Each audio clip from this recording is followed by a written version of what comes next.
Hello hi നമസ്തേ നമസ്കാരം. ഇന്ന് കറി വിത്ത് അമ്മയിൽ ഒരു മധുരമാകാം, എന്നാൽ നിങ്ങളിൽ അധികമാരും കഴിച്ചിട്ടില്ലാത്ത അത്രയും തന്നെ സ്വാദുള്ള ഒരു സ്വീറ്റ് ഡിലൈറ്റാണ് അമ്മ നമുക്കായി പരിചയപ്പെടുത്തുന്നത്. കേട്ടാൽ ശരിക്കും നിങ്ങളൊന്ന് ഞെട്ടും. കാരണം ഈ ഒരു സംഭവം കൊണ്ട് നമുക്ക് ഇത്രയും ഇങ്ങനൊരു സ്വീറ്റ് തയ്യാറാക്കാൻ പറ്റുമോ എന്ന് പോലും ചിന്തിക്കുന്ന ഒരു റെസിപ്പിയാണ്. വീഡിയോ മുഴുവനായി തന്നെ നിങ്ങൾ കാണണം. കണ്ടതിന് ശേഷം നിങ്ങളുടെ കമൻസും ഫീഡ്ബാക്കും ഒക്കെ ഞങ്ങളെ അറിയിക്കാൻ മറക്കണ്ട. ഇഷ്ടപ്പെട്ടാൽ ഫ്രണ്ട്സിനും ഫാമിലിക്കും ഒക്കെ ഷെയർ ചെയ്യണം, ലൈക്ക് ചെയ്യണം, സപ്പോർട്ട് ചെയ്യണം. ചാനൽ സബ്സ്ക്രൈബ് ചെയ്യാത്തവരാരെങ്കിലും ആണ് ഇപ്പോൾ നമ്മുടെ വീഡിയോ കണ്ടുകൊണ്ടിരിക്കുന്നെങ്കിൽ ഇപ്പോൾ തന്നെ ആ സബ്സ്ക്രൈബ് ബട്ടണും കൂടി ഒന്ന് ക്ലിക്ക് ചെയ്തേക്കണം. അപ്പോൾ അമ്മ ഇന്നുണ്ടാക്കാൻ പോകുന്ന വളരെ ഡിഫറെൻ്റ് ആയിട്ടുള്ള ഒരു സ്വീറ്റ് ഡിഷ് അതെന്തായിരിക്കും? കണ്ടാൽ ചുവന്ന നിറമാണ്. അമ്മ ഇതിന് തക്കാളി മധുരം എന്നാണ് പേരിട്ടിരിക്കുന്നത് കേട്ടോ. അതുമല്ലെങ്കിൽ ടൊമാറ്റോ ഹൽവ, അതുമല്ലെങ്കിൽ ടൊമാറ്റോ സ്വീറ്റ് ഡിലൈറ്റ് എന്നും ഇതിനെ വിളിക്കാം. തീർച്ചയായും നിങ്ങൾ ഇത് തയ്യാറാക്കി നോക്കണം. ഉച്ചയൂണിന് ശേഷം പെട്ടെന്ന് തയ്യാറാക്കാവുന്ന ഈ ഒരു മധുരം ആർക്കാണ് ഇഷ്ടമല്ലാത്തത് അല്ലേ? നിങ്ങൾക്ക് എല്ലാവർക്കും ഒരുപോലെ തന്നെ ഇഷ്ടമാകുന്ന വളരെ ഡിഫറെൻ്റ് ആയിട്ടുള്ള ഒരു ഹലുവയായിരിക്കും ഇത്. പെട്ടെന്ന് തന്നെ അമ്മയുടെ വീഡിയോ കണ്ടിട്ട് മടങ്ങി വരാം. അപ്പോൾ തീർച്ചയായും നിങ്ങൾ ഈ ഒരു റെസിപ്പി പരീക്ഷിച്ച് നോക്കണം. ഇതിൻ്റെ മധുരം കഴിച്ച് തന്നെ മനസ്സിലാക്കണം. അപ്പോൾ അമ്മയുടെ തക്കാളി മധുരത്തിലേക്ക്.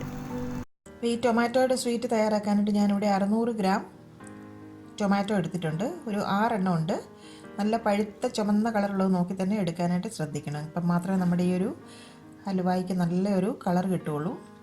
200 ഗ്രാം കോൺഫ്ലോർ, ഒരു 100 ഗ്രാം പഞ്ചസാര പൊടിച്ചത്, പിന്നെ പൊടിക്കാത്ത പഞ്ചസാര ഒരു 200 ഗ്രാം, ഒരു ചെറിയ കഷ്ണം പച്ചക്കർപ്പൂരം. ഈ പച്ചക്കർപ്പൂരം നിങ്ങൾക്ക് കിട്ടുന്നില്ല എന്നുണ്ടെങ്കിൽ നിങ്ങൾക്ക് ഏലക്കായുടെ പൊടി വേണമെങ്കിലും ചേർത്ത് കൊടുത്ത് ഫ്ലേവർഫുൾ ആക്കാം. ഞാനിപ്പോൾ ഇവിടെ ഏലക്കാപ്പൊടി ചേർക്കുന്നില്ല, ഈ കർപ്പൂരം മാത്രമേ ചേർക്കുന്നുള്ളൂ. ആദ്യം തന്നെ നമുക്ക് ഈ തക്കാളി തിളച്ച വെള്ളത്തിലിട്ട് ഒരു 2-3 മിനിറ്റ് ഒന്ന് ബോയിൽ ചെയ്യണം. അങ്ങനെ ചെയ്യുമ്പോൾ അതിൻ്റെ പുറത്തെ തൊലിയൊക്കെ നമുക്കങ്ങ് ഈസി ആയിട്ട് പീൽ ചെയ്ത് മാറ്റാൻ പറ്റും. ഷാർപ്പായിട്ടുള്ളൊരു നൈഫ് കൊണ്ട് ടൊമാറ്റോയുടെ ഈ ഭാഗത്ത് ക്രോസ് ആയിട്ടൊരു കട്ടിട്ട് കൊടുക്കാം. ഒന്നെങ്കിൽ ഇതുപോലെ വരഞ്ഞു കൊടുക്കാം. സോസ് പാനിൽ ഞാൻ വെള്ളം തിളയ്ക്കാൻ വെച്ചിട്ടുണ്ട്. അതിലേക്ക് ടൊമാറ്റോ അങ്ങ് ഇട്ട് കൊടുക്കാം. വെള്ളം ഒന്ന് തിളച്ച് കഴിഞ്ഞാൽ ഒരു 3 മിനിറ്റ് നമുക്ക് വെയിറ്റ് ചെയ്യാം. ഒരു അടപ്പ് കൊണ്ട് ഇതൊന്ന് അടച്ചു വെക്കാം. ഇപ്പോൾ 3 മിനിറ്റ് കഴിഞ്ഞിട്ടുണ്ട്. നമുക്കൊന്ന് തുറന്ന് നോക്കാം. കണ്ടില്ലേ, സ്കിന്നൊക്കെ ഇളകി വന്നിട്ടുണ്ട്. ഇനി ഫ്ലെയിം അങ്ങ് ഓഫ് ചെയ്യാം. ടൊമാറ്റോ എല്ലാം കോരി നമുക്കൊരു ബൗളിലേക്ക് മാറ്റാം. ഇനി പതുക്കെ അതിൻ്റെ സ്കിന്നൊന്ന് പീൽ ചെയ്ത് മാറ്റാം. നമ്മൾ കട്ടിട്ടിരിക്കുന്നതുകൊണ്ട് ആ ഭാഗത്ത് പിടിച്ചങ്ങ് പീൽ ചെയ്താൽ മതിയാകും. നല്ല ചൂടുണ്ട്. നല്ലവണ്ണം ആറിയതിന് ശേഷം വേണം നിങ്ങൾ ചെയ്യാനായിട്ട്. ഞാനിപ്പോൾ ചെറിയ ചൂടോടുകൂടിയാണ് ചെയ്യുന്നത്. കൈ പൊള്ളാതെ ശ്രദ്ധിക്കണം. എല്ലാ ടൊമാറ്റോയുടെ സ്കിന്നും ഞാനിപ്പോൾ പീൽ ചെയ്ത് മാറ്റിയിട്ടുണ്ട്. ഇനി നമുക്ക് ഈ ടൊമാറ്റോ ഒക്കെ ഒന്ന് ചെറുതായിട്ട് ചോപ്പ് ചെയ്തെടുക്കാം. ഇനി ഈ കഷ്ണങ്ങളൊക്കെ നമുക്ക് മിക്സിയുടെ ഒരു ജാറിലേക്കൊന്ന് ചേർത്ത് കൊടുക്കാം. ഒന്ന് നല്ലവണ്ണം ഒന്ന് അരച്ച് ഒരു പ്യൂരിയാക്കി എടുക്കണം. നന്നായിട്ട് അരച്ചെടുത്തിട്ടുണ്ട്, കണ്ടില്ലേ.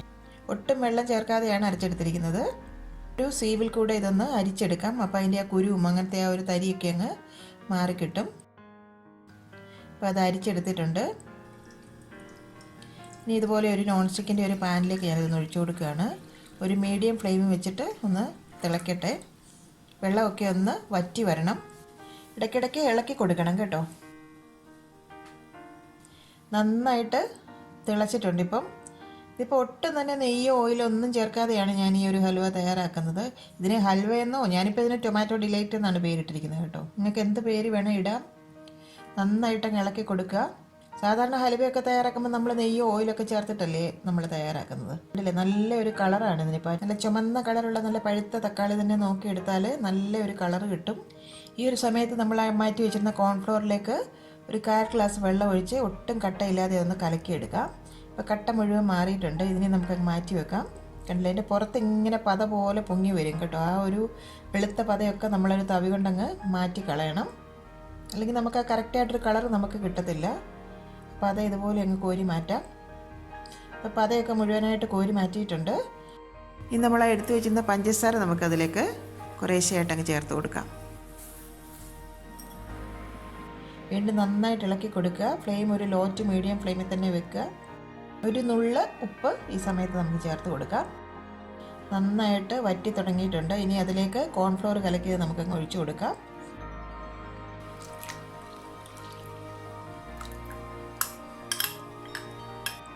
ഇളക്കിക്കൊണ്ടേ ഇരിക്കണം ഈ ഒരു സമയം മുതൽ.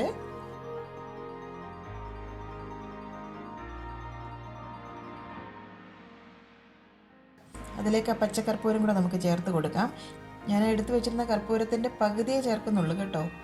ഒരു ചെറിയ നുള്ളേ നമ്മൾ ചേർക്കാൻ പാടുള്ളൂ. അത് പൊടിച്ചിട്ട് അതിൻ്റെ പകുതിയാണ് ഞാൻ ചേർത്ത് കൊടുക്കുന്നത്. അല്ലെങ്കിൽ അതിൻ്റെ ആ ഒരു ഫ്ലേവർ ഭയങ്കരമായിട്ട് കൂടി നിൽക്കും. വളരെ ചെറിയൊരു പീസ് മാത്രമേ ചേർത്ത് കൊടുക്കാവൂ. ഇനി നിങ്ങൾക്ക് ഈ പച്ചക്കർപ്പൂരം കിട്ടുന്നില്ല എന്നുണ്ടെങ്കിൽ നിങ്ങൾക്ക് ഏലക്ക പൊടിച്ച് ചേർത്ത് കൊടുക്കാം. അത് നല്ല ഫ്ലേവറാണ്. ഞാനിപ്പോൾ ഇത് ചേർക്കുന്നതുകൊണ്ടാണ് ഏലക്കാപ്പൊടി ചേർക്കാത്തത്. ഈ സമയത്ത് നന്നായിട്ട് ഇളക്കി കൊടുത്തുകൊണ്ടിരിക്കണം. ഈ പച്ചക്കർപ്പൂരം ഈ പച്ചമരുന്ന് കടയിലൊക്കെ കിട്ടും കേട്ടോ. എല്ലാ ഇന്ത്യൻ പച്ചമരുന്ന് കടയൊക്കെ ഇല്ലേ, അവിടെയൊക്കെ ഇത് മേടിക്കാൻ കിട്ടും. ഞാൻ നേരത്തെ കുമ്പളങ്ങ ഹലുവയുടെ ഒരു റെസിപ്പി ഇട്ടിരുന്നല്ലോ, അതിൽ ഞാനിത് ചേർത്തിട്ടാണ് കുമ്പളങ്ങ ഹലുവ തയ്യാറാക്കിയിരുന്നത്.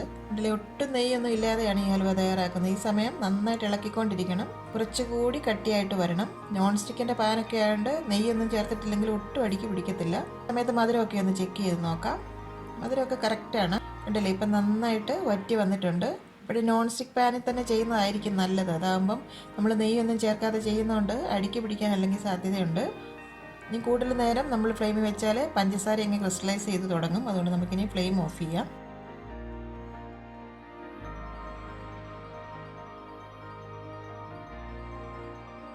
ഇതുപോലെ ഒരു പ്ലേറ്റിലേക്ക് ഞാൻ കുറച്ച് നെയ്യൊന്ന് ചെറുതായിട്ട് ഗ്രീസ് ചെയ്ത് കൊടുക്കുകയാണ്. നെയ്യ് ചേർത്തില്ലെങ്കിലും കുഴപ്പമില്ല കേട്ടോ. പക്ഷെ ഞാനൊന്ന് വിട്ട് വരാനായിട്ട് ഇതുപോലത്തെ പ്ലേറ്റ് ആകുമ്പോൾ പെട്ടെന്ന് തന്നെ വിട്ട് വരും. അതിലേക്ക് നമുക്ക് ഈ ടൊമാറ്റോയുടെ കൂട്ടങ്ങ് ചേർത്ത് കൊടുക്കാം. സ്പാറ്റില കൊണ്ടൊന്ന് നന്നായിട്ട് ലെവൽ ചെയ്തെടുക്കാം. ഒട്ടും നെയ്യോ ഓയിലോ ഇല്ല എന്നുള്ളതാണ് ഈ ഒരു ഹലുവയുടെ പ്രത്യേകത. പിന്നെ തക്കാളിയുടെ ചെറിയൊരു പുളിയും മധുരവും എല്ലാം കൂടി വരുമ്പോൾ നല്ലൊരു ടേസ്റ്റാണ് ഈ ഒരു സ്വീറ്റിന്. ഒരു പ്രാവശ്യം നിങ്ങൾ ഉണ്ടാക്കി കഴിച്ചു കഴിഞ്ഞാൽ നിങ്ങൾക്കിത് തീർച്ചയായിട്ടും ഇഷ്ടപ്പെടും. ഉച്ചയൂണിന് ശേഷം ഒക്കെ ടൊമാറ്റോ ഉണ്ടെങ്കിൽ പെട്ടെന്നൊരു മധുരം തയ്യാറാക്കി എടുക്കാമല്ലോ. അപ്പം നന്നായിട്ടത് ലെവൽ ചെയ്തെടുത്തിട്ടുണ്ട്. ഇപ്പം തന്നെ നല്ല കട്ടിയായിട്ടുണ്ട്. എങ്കിലും ഒരു 2 മണിക്കൂറൊന്ന് തണുത്തതിന് ശേഷം വേണം നമുക്കിതൊന്ന് കട്ട് ചെയ്തെടുക്കാനായിട്ട്. തണുത്തതിന് ശേഷം നിങ്ങൾക്ക് ഇതൊരു കുക്കി കട്ടർ ഉപയോഗിച്ചിട്ടോ അതല്ല നിങ്ങൾക്ക് സ്ക്വയർ പീസായിട്ട് വേണമെങ്കിലോ എങ്ങനെ വേണമെങ്കിലും നിങ്ങളുടെ ഇഷ്ടം അനുസരിച്ച് നിങ്ങൾക്കിത് കട്ട് ചെയ്തെടുക്കാം.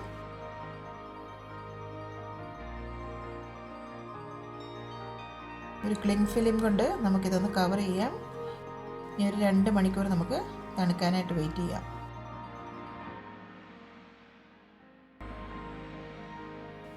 ഇപ്പോൾ 2 മണിക്കൂർ കഴിഞ്ഞിട്ടുണ്ട്. ക്ലിങ് ഫിലിമൊക്കെ നമുക്കൊന്ന് മാറ്റി നോക്കാം. നൈഫ് കൊണ്ട് സൈഡൊക്കെ ഒന്ന് പതുക്കെ ഇളക്കി കൊടുക്കാം. കണ്ടല്ലോ, ഈസി ആയിട്ട് വിട്ടുവരും. ഇനി ഇതൊരു പ്ലേറ്റിലേക്ക് നമുക്ക് വെച്ച് കൊടുക്കാം. അടിപൊളി ടൊമാറ്റോ ഡിലൈറ്റ് റെഡി ആയിട്ടുണ്ട്. പെട്ടെന്ന് തന്നെ നമുക്ക് തയ്യാറാക്കിയെടുക്കാം. നല്ല സ്വാദുമാണ് കേട്ടോ. ടൊമാറ്റോ നമുക്ക് കറികൾക്കൊക്കെ ഉപയോഗിക്കുമെങ്കിൽ ഇങ്ങനെ ഒരു സ്വീറ്റ് നിങ്ങൾ അധികം ആരും തയ്യാറാക്കി നോക്കിയിട്ടുണ്ടാവില്ല. അതുകൊണ്ട് തീർച്ചയായിട്ടും ട്രൈ ചെയ്ത് നോക്കണം. നിങ്ങളുടെ ഇഷ്ടാനുസരണം ഏത് ഷേപ്പിൽ വേണമെങ്കിൽ ഇത് കട്ട് ചെയ്തെടുക്കാം. ഈ സ്ക്വയർ പീസായിട്ടാണ് കട്ട് ചെയ്യുന്നതെങ്കിൽ നമ്മൾ പഞ്ചസാര പൊടിച്ച് വെച്ചിരുന്നതിൽ ഒന്ന് റോൾ ചെയ്തെടുത്താൽ കാണാൻ നല്ല ഭംഗിയാകും. അപ്പോൾ ഈ ഒരു ടൊമാറ്റോ ഡിലൈറ്റ് നിങ്ങൾക്ക് എല്ലാവർക്കും ഇഷ്ടമായി എന്ന് ഞങ്ങൾ വിശ്വസിക്കുന്നു. കൂട്ടത്തിൽ നിങ്ങളുടെ വിലയേറിയ അഭിപ്രായങ്ങളും ഞങ്ങളെ അറിയിക്കണം.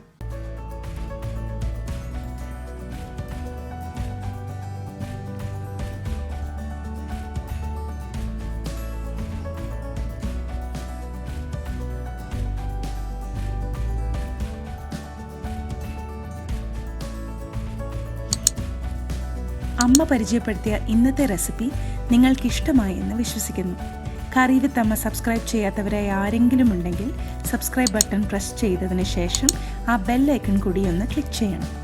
വളരെ പെട്ടെന്ന് തന്നെ ഞാനും അമ്മയും മറ്റൊരു ഇൻട്രസ്റ്റിംഗ് റെസിപ്പിയുമായി വരും വരെ നന്ദി. Good bye.